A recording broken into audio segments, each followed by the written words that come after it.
दोस्तों, भारत की आत्मा गांव में बसती है। कहा जाता है भारत की जो आत्मा है वो गांव में बसी जाती है। भारत गांवों का देश है। यहाँ के अधिकतर लोग गांवों में निवास करते हैं, लेकिन जब भी मास्टर प्लान बनाने की बात होती है, बात होती है विकास की, तो शहरों के लिए मास्टर प्लान बनाया जाता था। शहरों का मास्टर प्लान बनाया जाता है कि शहर का विकास कैसे हो, कौन कौन सी सुविधाएं हो, और शहरों में और कौन सी सुविधाएं नहीं दी जा सकती है, कैसे उसको बढ़ाया जा सकता है, ड्रेनेज सिस्टम कैसे ठीक किया जा सकता है, साफ सफाई कैसे हो, कैसे शहर सुंदर दिखे। लेकिन गांवों पर ध्यान कम दिया जाता है। लेकिन खुशखबरी आई है, सारे पंचायत प्रतिनिधियों के लिए एक नया वर्क आया है, नई चुनौतियां आई है कि गांवों के लिए भी अब मास्टर प्लान तैयार होंगे। शहरों में जैसे मास्टर प्लान के लिए भारी भरकम बजट होता है, नई बड़ी राशि दी जाती है, अब गांवों के में भी मास्टर प्लान के तहत काम होगा, जिसके लिए बजट में अलग से प्रावधान किया गया है। यह मैं नहीं कह रहा हूं, यह केंद्रीय ग्रामीण विकास मंत्री हैं और पंचायती राज मंत्री गिरिराज सिंह ने बयान दिया है कि इस बार बजट में गांवों के लिए मास्टर प्लान के लिए अलग से राशि व्यवस्था की जा रही है, ताकि गांव का जीवन सुगम हो और सफल हो। और उतना ही नहीं, जो इस बार जो मनरेगा को गांव में और सशक्त बनाया जा रहा है, जिसमें सारे पंचायत प्रतिनिधियों को साथ अन्य लोगों को जोड़ा जा रहा है, इन सारी बातों को हम चर्चा करेंगे, सारी बातों को हम बताएंगे कि आखिर क्या चर्चा चल रही है और गांवों का मास्टर प्लान कैसे तैयार होगा। तो दोस्तों, आप वीडियो को बीच में स्किप नहीं कीजिएगा, अंत तक बने रहिएगा, क्योंकि यह बहुत ही गांव के विकास के लिए, जो गांव के बारे में सोचते हैं गांव में क्या होने वाला है, उसके लिए यह वीडियो बहुत ही उपयोगी होने वाला है। हम चर्चा में आगे जाते हैं, उससे पहले मैं अपना परिचय दे दूं।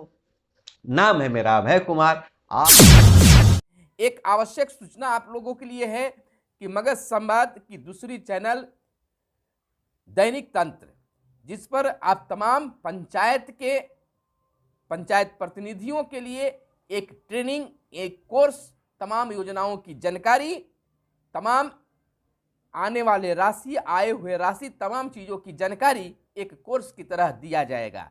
लेकिन उस चैनल पर एक बाध्यता होगी कि उसमें उन्हीं लोगों के पास में नोटिफिकेशन जाएगा, उन्हीं लोगों को वह वीडियो दिखेगा जो हमारे सब्सक्राइबर होंगे।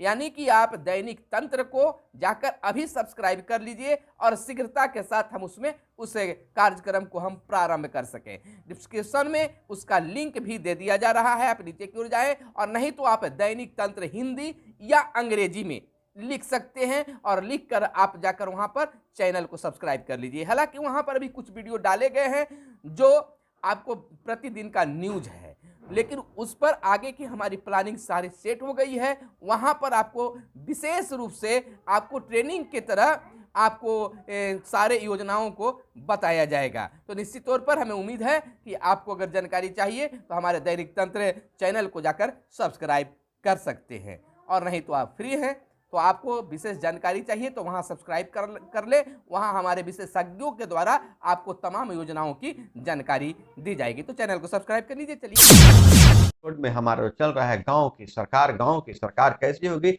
इस बारे में हम चर्चा करते हैं।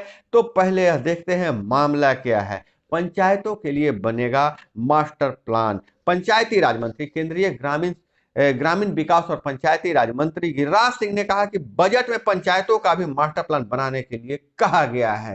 पंचायतों के विकास के लिए एक मास्टर प्लान बनाने के लिए कहा गया है। ग्रामीण क्षेत्रों में रहने वाले लोगों को आसानी से आवास ऋण मुहैया की जा सके। शहरों में जिनको आवास घर बनाने के लिए ऋण की आवश्यकता होती है, वह तो शहर के लिए जो मास्टर प्लान के तहत नक्शा पास करवा लेते हैं, उनको बैंक ऋण दे देता है। लेकिन गांव में भी अब आवास बनाना है, घर बनाना है, तो गांव के लिए जब मास्टर प्लान बन जाएगा तो आवास ऋण आसानी से उपलब्ध हो जाएगा। मनरेगा योजना देश की लाइफलाइन है। मनरेगा योजना पलायन रोकने के लिए खास करके और लोगों को रोजगार देने के लिए योजना बनाई गई है। लेकिन इस योजना में भी कहीं कहीं छेद है, उस छेद को भरने का प्रयास किया जा रहा है। इस योजना को और अधिक पारदर्शी बनाने के लिए कई प्रावधान किए जा रहे हैं। मंत्री जी ने रविवार को प्रदेश भाजपा कार्यालय में प्रेस कॉन्फ्रेंस को संबोधित करते हुए कहा है, क्या कहा है कि मनरेगा के लिए राज्य सरकार को पंचायत स्तर पर एक व्हाट्सएप ग्रुप बनाने का निर्देश दिया गया है। राज्य सरकार को निर्देश दिया गया है कि एक व्हाट्सएप ग्रुप बनाए जिसमें चुनाव जीतने वाले प्रतिनिधि होंगे और चुनाव हारने वाले को भी रखा गया है। चुनाव जो हारे हैं, जो सेकंड पोजीशन पर है, उनको भी रखा जाएगा।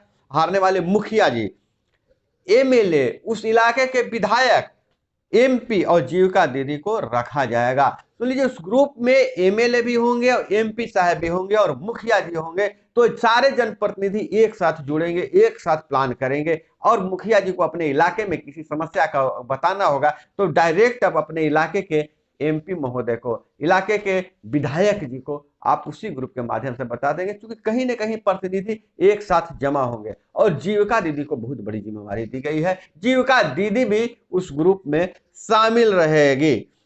इससे मनरेगा के तहत होने वाले गड़बड़ी पर, मनरेगा कार्य के तहत होने वाले जो गड़बड़ी, कभी होता है कि करहा उड़ाई हुआ नहीं, पैसे निकाल लिए गए, चाहे मजदूर लगे नहीं और पैसे निकाल लिए जाते हैं, तो ऐसी गड़बड़ी को पर नियंत्रित किया जाएगा, रोक लगेगी। आने वाले दिनों में मनरेगा के लिए ब्लॉकचेन तकनीक का उपयोग किया जाएगा। ब्लॉकचेन तकनीक का उपयोग किया जाएगा, एक दूसरे से ब्लॉक कर दिया जाएगा, एक दूसरे से जुड़े हुए रहेंगे तो कहीं भी गड़बड़ी होने की गुंजाइश कम हो जाएगा। प्रधानमंत्री आवास योजना के लिए पूरे देश में 80 लाख आवास बनाने का कोटा रखा गया है। पूरे देश में 80 लाख आवास बनाने का कोटा रखा गया है, लेकिन जिसमें पूरे बिहार में 11 लाख आवास बनाने का लक्ष्य रखा गया है। पूरे देश में 80 लाख और बिहार में 11 लाख। मनरेगा के लिए राशि की कोई कमी नहीं होगी। मनरेगा में अब काम के लिए ऐसा नहीं कि पैसा नहीं है, इसलिए हम कहते हैं वार्ड सदस्य महोदय हो, चाहे मुखिया जी महोदय, चाहे पंचायत समिति महोदय हो, कि पैसे का रोना नहीं रोना है। अगर कोई काम किसी 15वीं वित्त या किसी टाइट एंड टाइट फंड से नहीं होने वाला है तो उसको मनरेगा में आप योजना ले लीजिए। इसलिए बैठक में, ग्रामीण लोग बैठक में जरूर आइए, मनरेगा में योजना ले लीजिए, क्योंकि मनरेगा में पैसे की कोई कमी नहीं होने दी जाएगी, न कमी रहती है। मनरेगा अथाह समुद्र है, वहां जितना काम कीजिएगा उतना पैसा आप निकाल सकते हैं। उन्होंने कहा और क्या कहा है कि वन नेशन वन रजिस्ट्रेशन योजना का लाभ बिहार को मिलेगा। अब ऐसा नहीं है कि आवास के लिए आप आवास सहायक के पास चक्कर लगाने जा रहे हैं, मुखिया जी के पास भी जा रहे हैं, बीडीओ साहब के पास जा रहे हैं, कहीं कहीं भयादोहन भी होता है, पैसे की वसूली भी होती है। वन नेशन वन रजिस्ट्रेशन, एक बार आपका रजिस्ट्रेशन हो गया, प्रतीक्षा सूची में आपका नाम चला गया, तो आपको आवास मिलना ही, इसका बिहार को लाभ मिलेगा। राज्य सरकार से इसके लिए बात की जा रही है। और केंद्रीय ग्रामीण विकास मंत्री ने कहा कि प्रधानमंत्री ग्राम सड़क योजना के तहत पूरे देश में 1.25 लाख किलोमीटर सड़क बनना है। पीएम सड़क योजना, प्रधानमंत्री ग्रामीण सड़क योजना, PMGRY से आपको 6200 किलोमीटर सड़क बनेगी। राज्य सरकार योजना के लिए सड़क बनाने की गति तेज करनी होगी। और उन्होंने यह भी कहा कि प्रधानमंत्री नरेंद्र मोदी के शासनकाल में बिहार में हो रहा है विकास। केंद्रीय मंत्री ने जदयू द्वारा विशेष राज्य के दर्जे की मांग के सवाल पर कहा कि प्रधानमंत्री नरेंद्र मोदी के शासनकाल में बिहार का विकास हो रहा है। और उन्होंने उदाहरण दिया कि बेगूसराय में ही अकेले 50,000 करोड़ से अधिक का विकास कार्य हो रहा है। सालों से बंद पड़ी फर्टिलाइजर फैक्ट्री को दोबारा शुरू करने के लिए राशि दी गई है। वही बरौनी रिफाइनरी की क्षमता में विस्तार किया गया है। गंगा नदी में राजेंद्र सेतु के समांतर पुल बनाने के लिए राशि दी गई है। मंत्री जी ने हालांकि अपने प्रधानमंत्री को, अपनी सरकार की भी सराहना की, लेकिन एक बहुत अच्छी पहल यह होने वाली है, बहुत अच्छी पहल यह हो रही है कि अब गांव के लिए मास्टर प्लान बन रहा है।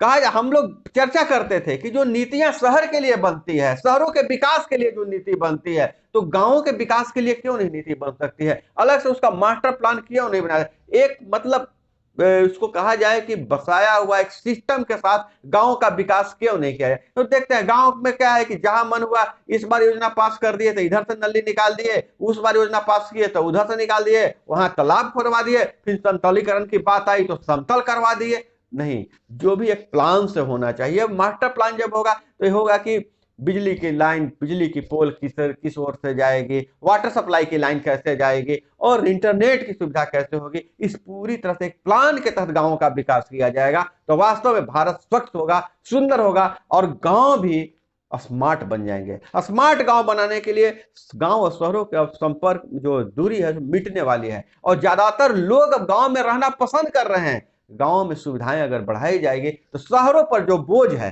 शहरों पर लोगों की आबादी का बोझ है, वो बोझ कम होगा। स्वास्थ्य सुविधाएं अच्छी होनी चाहिए गांव में, खेलने कूदने की, पढ़ाई लिखाई की सुविधा जब हो जाएगी तो जाहिर सी बात है कि गांव में भी लोग रहेंगे और गांव और शहर का फर्क मिटेगा। और पंचायत प्रतिनिधि जो हमारे हैं उनके लिए एक सुनहरा अवसर है। 2022 का साल बहुत ही सुनहरा अवसर है। अगले 5 साल में जो क्रांतिकारी बदलाव होने वाले हैं, गांव को स्मार्ट गांव बनाने की योजना चल रही है, हमारे पंचायत प्रतिनिधियों को बहुत कुछ कर दिखाने का अवसर है। इस अवसर का फायदा उठाएं। मास्टर प्लान कैसा हो, गांव में कौन कौन सी सुविधाएं होनी चाहिए ताकि हम जो मेल कर सके और बता सके मंत्रालय को कि गांव के लोग, देखिए जिसके लिए प्लान बनाया जा रहा है अगर उसका राय लिया जाए तो प्लान बहुत अच्छा से बनेगा।